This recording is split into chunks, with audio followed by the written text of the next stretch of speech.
What a man thinks when he sees that your dignity is stronger than your love for him is not beautiful, not tender, and not pleasant. It is devastating to his ego, because in this moment he loses not only affection, he loses position.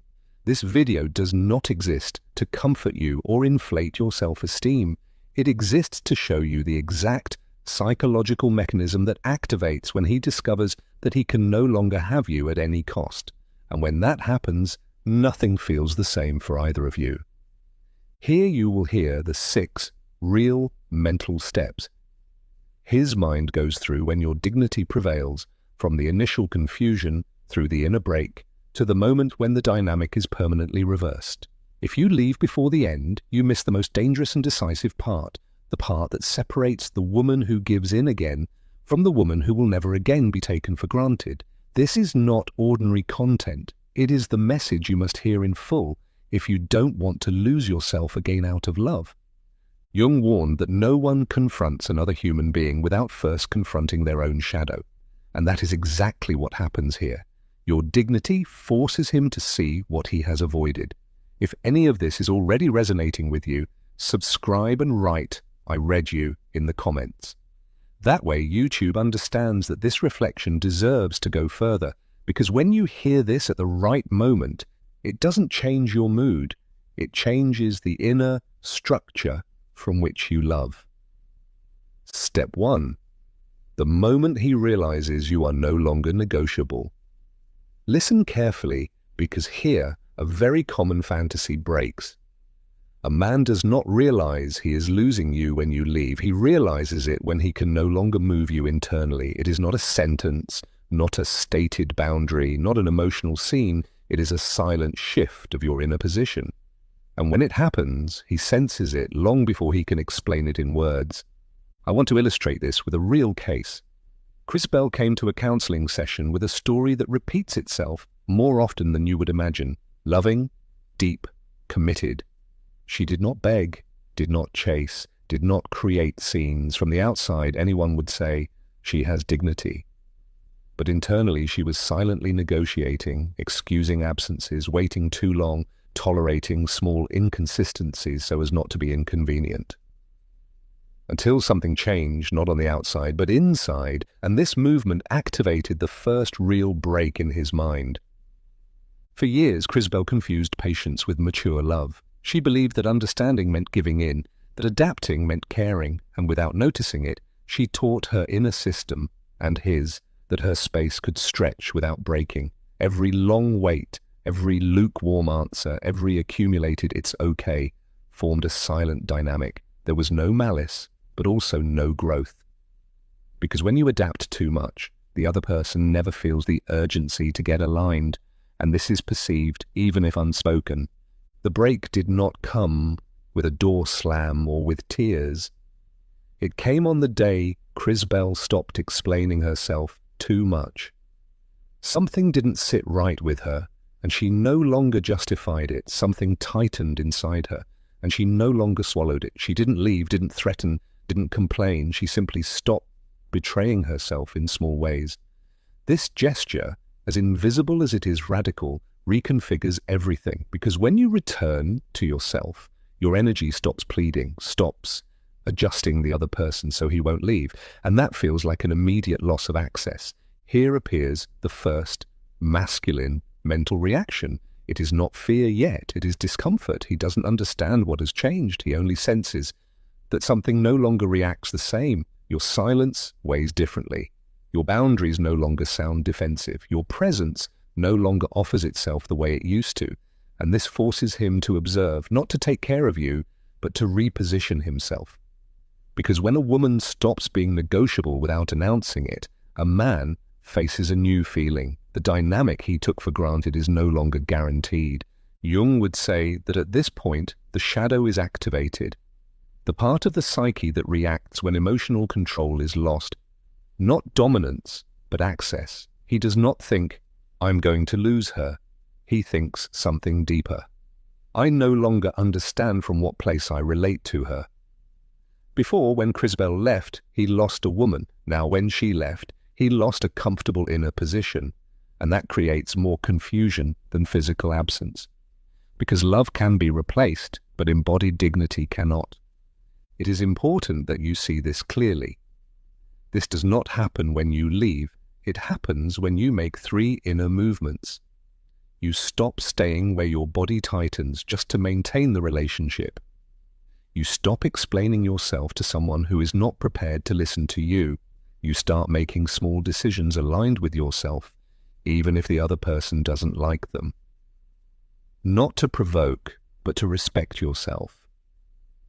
When you do that, you don't become cold, you become clear. And clarity is deeply intimidating for someone who was comfortable inside your emotional ambiguity. The man begins to measure, to observe timing, words, reactions, not because you are manipulating, but because you stopped manipulating yourself so he would stay. Here his fantasy breaks. She is always there. And when that certainty falls, his mind enters alert mode. This is not love yet. It is reorganization. Because no one values what feels unconditional, but they do value what has silent boundaries. That is the true beginning of psychological respect. Many women believe that dignity is hardness. No, dignity is inner coherence sustained over time. Crisbell did not become distant, she became integral, and that activated a dangerous question in him. What place do I hold now? You are no longer reaction, you are presence. You no longer chase, you choose. And this constant choosing, without speaking, disarms any dynamic based on convenience. There is no punishment here, only structure, and structure orders more than any declaration of love. This step is silent but irreversible, because once your system learns that it does not need to tense itself in order to love, it cannot go back. He feels it even if he does not name it. He knows something has changed, that he can no longer rely on your emotional flexibility, and that forces him to define himself, grow, or retreat. Both options are born from the same point, your return to yourself, not from an external threat, but from an inner integrity that no longer negotiates. I want you to keep this sentence as an anchor, because it changes the entire playing field. I do not need to leave to stop being negotiable. I need to return to myself. When you integrate this, the bond stops sustaining itself through inertia, and the masculine mind begins, when comfort is lost, to compare not with the old you, but with every other woman who does not embody this level of coherence. And that is where something even deeper begins. In the next step, we will enter this critical point. Why does your dignity activate more respect than all the love you have given? Because without you noticing, he begins to measure what he had with you against what he can no longer obtain so easily. This is the moment when the inner game becomes irreversible, and when you stop being a memory and become a reference. Step 2, why your dignity activates more respect than all the love you gave together. It hurts, but it liberates. Love, when it has no structure, becomes landscape. It is there, it holds, but it does not order. What truly reorganizes a man's mind is the inner form from which you love. When you love without giving yourself up, when you do not reduce yourself to fit, he can no longer read you from a place of comfort. And this quiet, firm change carries more weight than any emotional promise you ever made. The common mistake is to believe that giving more love creates more commitment. No, it creates more habit. Dignity, on the other hand, introduces a new variable: consistency, not punishment, not coldness, coherence. Jung explained that the psyche respects what has contour. When you have clear inner boundaries, the other person senses that there is something they cannot cross without transforming themselves, and that awakens respect even before it awakens desire, because now he does not possess you emotionally. He must position himself before you. Here, an unconscious comparison takes place. He begins to contrast. He will not verbalize it, but he feels it. Your current presence compared to the past version that always adapted. Your calm compared to your old waiting. And this comparison creates inattention, because before, your love was guaranteed. Now, your access is not. And when access is no longer certain, the male mind enters evaluation, not romantically, but strategically. Do I rise or do I lose this place? This question marks a before and an after. Many women believe this is manipulation. No, it is not. Manipulation would be changing yourself to provoke a reaction. Here, you are not changing for him, you are changing out of coherence with yourself, and that feels different. Your energy no longer pushes, demands, or adapts. It simply is. And this stable presence without effort disarms more than any speech because he can no longer rely on your emotional flexibility to remain the same. Now he must either grow or feel uncomfortable until he leaves. In counseling, this moment appears in their confused statements. I don't know what's happening to me. I feel her differently. It used to be easier. Easy is not love. It is access without consequence. And when that is lost, something new appears. Genuine attention, not always healthy, not always mature, but attention at last because your dignity forced his system to awaken, not from fear of losing you physically, but from the feeling of losing an inner place that provided safety without effort. This is where many women doubt and step back. When he begins approaching differently, measuring, being more attentive, the temptation arises to give in again. And that is where everything is decided, because if you use your dignity as a strategy, it dissolves, but if you sustain it as identity, it solidifies. Jung would say, this is the moment when the bond stops being projection and becomes conscious choice. And not everyone is ready to choose from that place.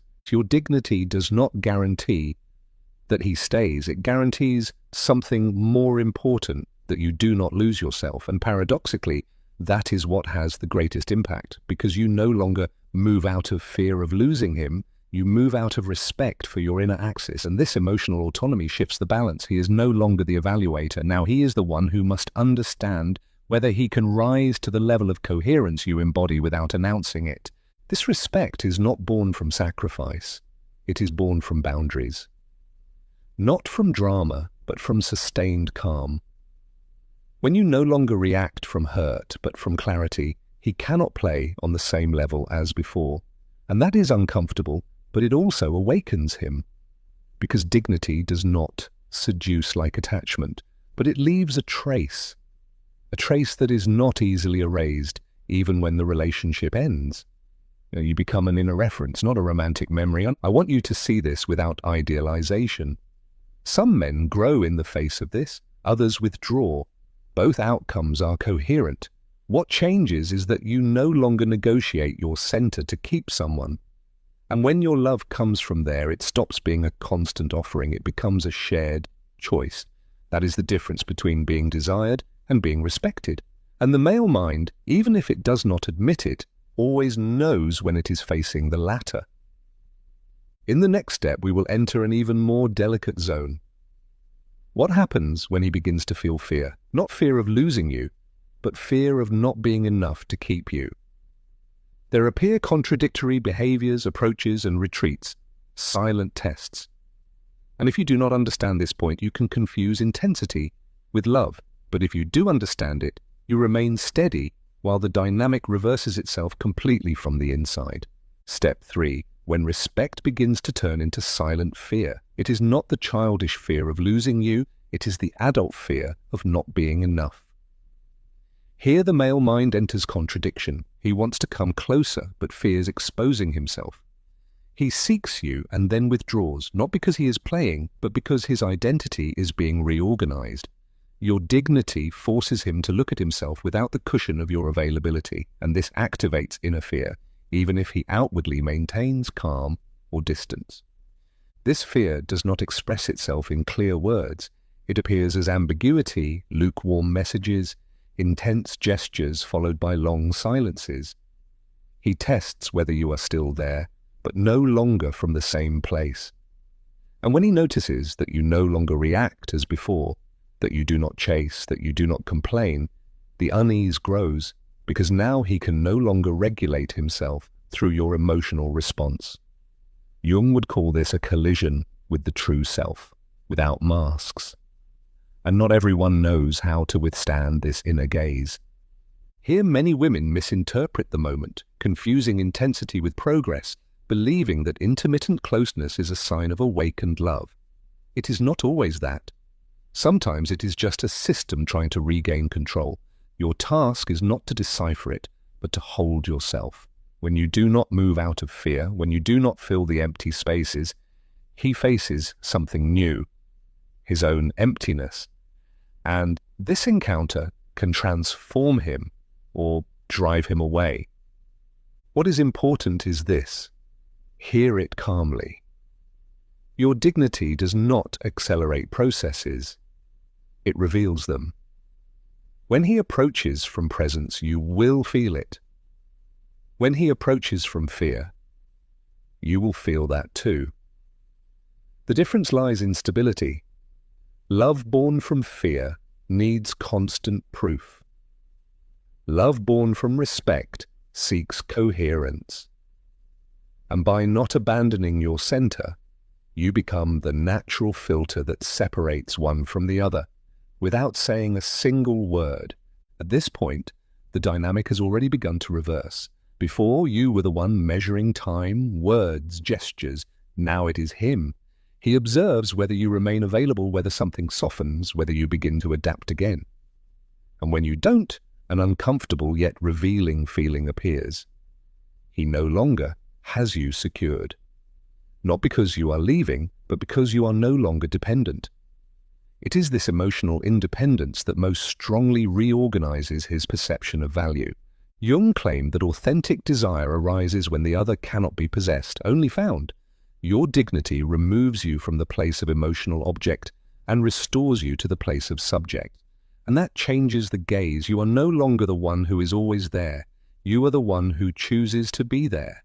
This difference seems subtle, but it transforms the experience of bonding completely, because now he relates not to your devotion, but to your conscious presence. This is also a delicate stage for you, because when he shows fear or confusion, it can awaken your old role to soothe, explain, hold.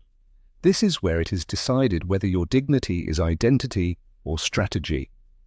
If you reload the bond, the system returns to what is familiar. If you hold your ground, something new installs itself, not out of coldness, but out of inner coherence. And this coherence begins to demand a clearer position from him. Some men rise at this point, becoming more present, more emotionally responsible. Others dilute, not because you did something wrong, but because the level has risen and dignity does not negotiate its height. You don't push, you don't threaten, you simply do not lower yourself. And this redefines the bond without confrontation, because real respect is not imposed, it is embodied. And when it is embodied, it can no longer be ignored. I want you to notice something important. When he begins to change, it is not because you convinced him, it is because your integrity confronted him with himself. And when he does not change, that is not failure, it is information. Your dignity saves you years of confusion. It shows you who can meet you at your level and who could only love you when you made yourself smaller. This clarity hurts at first, but liberates in the long run. In the next step, we will enter the point of no return. When he understands that he can no longer return to the version of you that bent, an ultimate inner decision appears. Not always conscious, but determining. And depending on how you hold yourself there, this decision can transform him deeply or seal the final ending with an elegance that was not possible before. Step 4. The moment he understands there is no return. The version of you who waited, who adapted, who gave in to maintain the bond, is not coming back. And this certainty does not arrive through conversation, it arrives through an irreversible inner feeling. He can no longer provoke the same reaction from you. He can no longer rely on your emotional availability. Something has closed, not out of resentment, but out of coherence. And when that happens, his mind stops testing and begins to decide from a deeper place. Here a silent grief appears. He does not mourn your physical absence. He mourns the loss of a dynamic that gave him security without effort. And that hurts more than you imagine, because facing a woman who does not shrink forces one to accept one's own limits. Jung referred to this point as the death of a projection. You no longer carry his emptiness, and when the projection falls, only two paths remain: to mature or to withdraw emotionally. If he chooses to stay, something changes in the way he looks at you, no longer out of comfort, but out of conscious respect. He begins regulating himself, taking emotional responsibility, measuring what he offers, not out of fear of losing you, but because he understands that he cannot keep you from the same level as before. Your dignity raised the standard without demanding it, and this movement redefines the bond. You are no longer refuge, you are encounter. And not everyone knows how to love from that place. If he chooses to leave, the closure is also different. There is no ongoing drama, no endless back and forth. There is a clear sense of inner boundary. You do not chase explanations. You do not try to convince. And that leaves a mark. Because even though he leaves, he takes with him a reference that cannot be erased, that of a woman who did not negotiate her access for love. That image returns later when other dynamics no longer suffice. This point is crucial for you because this is where doubt usually appears. Was I too firm? You were coherent, and coherence is never excess. The love that only survives when you shrink is not love. It is dependence. Your dignity destroyed nothing valuable. It merely revealed what could not sustain itself at your level. And though it hurts to let go, something inside you begins to rest. There is no constant tension anymore, no silent self-betrayal. Jung would say that this is where your true individuation begins. You no longer define yourself by being chosen. You define yourself by choosing yourself. And this identity transforms all your future bonds, because now you love not from lack, but from presence. You are not seeking to be enough, you already are. And this energy changes the way others approach you, not through demand, but through recognition. Your dignity becomes the natural filter. This step marks the definitive before and after. It does not matter whether he comes back or not. You will not return to the version of yourself who waited for crumbs. And that is the real victory. Because now you know you do not need intensity to feel value, nor promises to stay grounded. Your calm becomes home, and only someone who knows how to inhabit it without trying to disrupt it to feel superior can enter. Many men remember this type of woman not with romantic nostalgia, but with delayed respect, because she was the one who showed them the boundary they could not cross. And this boundary, far from closing them off, confronted them with themselves. You did not teach through discourse, you taught through embodiment. And that is what remains when everything else dissolves with time. I want you to breathe here because this is not a point of hardness. It is a point of calm. You no longer have to hold the unholdable. You no longer have to translate yourself to be loved. Your dignity did not isolate you. It ordered you. And when you are ordered within, the outside world begins to respond differently. Not always quickly, not always easily, but always more truthfully. In the next and final step, we will close the circle. What happens when you integrate this as identity, not as a reaction to a particular story? How will your way of loving and being chosen be rewritten? There, where you no longer define yourself by who stays, but by what you will never again allow. This is the point where love stops hurting and begins to feel genuine. Step 5. When you integrate dignity as identity, not as a response to a wound. Here you no longer act from the past, you act from presence. Your decisions do not seek impact, they seek coherence, and that is noticeable. Your yes carries weight, your no rests. There is no urgency to define anything because you are already defined from within. This stability changes the way you are perceived because there are no emotional cracks through which someone could enter to negotiate your worth. At this point, love stops being a constant test. You no longer need signs to feel safe. Your body is aligned with your boundaries, your words with your actions, and this congruence mantle, so simple and so rare, becomes magnetic, not through seduction, but through clarity. Whoever approaches feels it, and whoever cannot hold it withdraws quietly. Dignity does not argue, it organizes the field. Something subtle happens here. You begin to notice that you no longer hook onto vague promises or intensity without direction. Your system recognizes the difference between presence and performance. That saves time, energy, and illusions. You do not become demanding, you become precise. And emotional precision is a language understood only by those willing to connect without games. The rest falls away on its own without friction. Jung spoke of integration as the act of stopping the fragmentation we do to please others. That is what you are doing here. You no longer separate what you feel from what you allow. You no longer negotiate your intuition to maintain a bond. And when someone tries to cross a boundary, your body reacts before your words. There is no anger, there is elegant withdrawal. And that withdrawal, far from closing the heart, protects it. This is the point where many say, well, I no longer attract the same type of people. Exactly. Because you are no longer sending signals from lack. Your dignity changes the frequency. You no longer call in those who need to be carried. You call in those who can carry themselves, and that does not guarantee quantity. It guarantees quality. Less noise, more truth. Less fear, more choice. Your love life does not simplify because you love less, but because you love yourself more. Here, the memory of him loses its power, not because he was unimportant, but because he is no longer at the center. You are the center now, and from there the past reorganizes itself without bitterness. You are grateful for what you learned, and you move on. There are no open accounts, but inner closures. This is true liberation. Not when he comes back or asks for forgiveness, but when you no longer need him to be at peace. This shift is noticeable even in silence.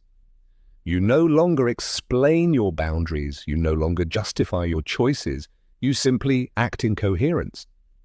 And that coherence becomes your new normal. Whoever arrives too late feels it. There is no accusation, only natural distance. Dignity does not build walls, it establishes thresholds. And only those who know how to cross without invading may enter. When you look back, you understand something crucial. You did not lose love. You gained inner structure, and that structure is the foundation of every healthy bond. Without it, love overflows and hurts. With it, love contains itself and grows.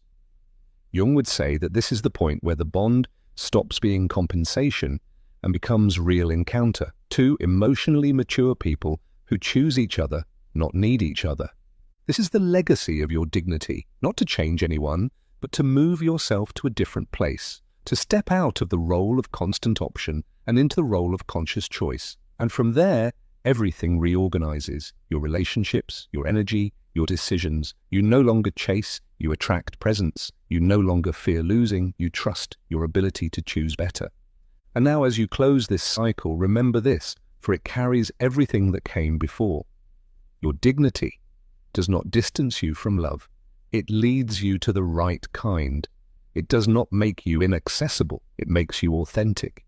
And when you are authentic, love stops being a battle and becomes a home. From here you do not go back, because you no longer seek to be chosen. You choose yourself. Step 6. When everything reconfigures itself from within, you no longer act from reaction, you act from identity. This is the point where dignity stops being a concept and becomes your natural way of being in the world. You do not ask yourself what to do so someone will stay. You ask whether the bond honors who you are now. And this quiet question guides every decision. There is no urgency, no fear. There is a steady calm that is no longer negotiable. Something deep happens here. Your nervous system learns that love does not have to hurt to be real. You no longer confuse intensity with connection, nor sacrifice with commitment. Your body recognizes when something is healthy and when it is not. And this inner intelligence saves endless explanations. You do not need to close cycles with words. You close them with coherence. And this coherence is felt even in your silence, even when you say nothing. Many men never forget a woman like this, not because she was perfect, but because she was whole, because she did not betray herself to be chosen, because she showed, without speaking, what someone who respects herself looks like. Jung said that what is not integrated repeats itself, and you broke the repetition. In doing so, you became an inner reference point for anyone who knew you. Not all appreciate it in the moment, but all remember it. This is the place where love stops being a psychological game. There are no more tests, no more strategies, no more roles to perform. There is presence, there is mutual choice. And if there is not, there is still peace. Because your worth no longer depends on being desired, but on being true to yourself. This inner loyalty is the foundation of every worthwhile bond. Without it, everything becomes negotiation. With it, everything aligns. I want you to hear this gently. Not everyone can love you from this level. And that is not a loss. It is a natural purification. Your dignity does not exclude. It filters. It allows entry only to those who can hold a relationship without depending on your self-abandonment. And even though the path becomes more selective, it also becomes lighter. Less noise, less confusion, more truth. When you integrate this, you no longer look back with guilt. You look back with understanding. You understand why you gave in. You finally understand why you waited, why you bent, why you made yourself smaller. And you understand deep in your bones why you cannot do that anymore. Not because you've grown cold, but because you've grown up. And growing up means leaving behind the costumes you once wore to feel safe, to feel chosen, to feel enough. That shedding, that too is self-love, quiet, unprovable, steady. Carl Jung called individuation the bravest thing a human can do, becoming who you actually are, even when it costs you relationships held together by nothing but need. You've walked that road, and in walking it, you change how you love, how you choose, and how you let yourself be chosen. You don't approach love half-empty anymore, hoping someone else will fill the cup. You come overflowing, and you share from that abundance. This is the love that doesn't fray, doesn't exhaust, doesn't expire. If these words found you where you needed them, pause here, stay present with this. Small gestures acknowledging what resonates help spaces like this find others who are ready. And if something here stirred you, name it. Truth, when shared, travels further than noise ever could. Before you go, hold this close, your dignity in a wall keeping love out. It's a signal fire. It doesn't repel, it reveals. From this moment forward, anyone who comes to you will know they cannot assume your presence. They can only meet it. That is the gap between love that devours and love that lasts. You leave today not with tactics, but with something embodied. You don't need to audition for your place in anyone's life. Aligned and anchored, your very being speaks. Let this be the phrase that walks with you now, that marks where you stand. I am the threshold that shows what honest love looks like.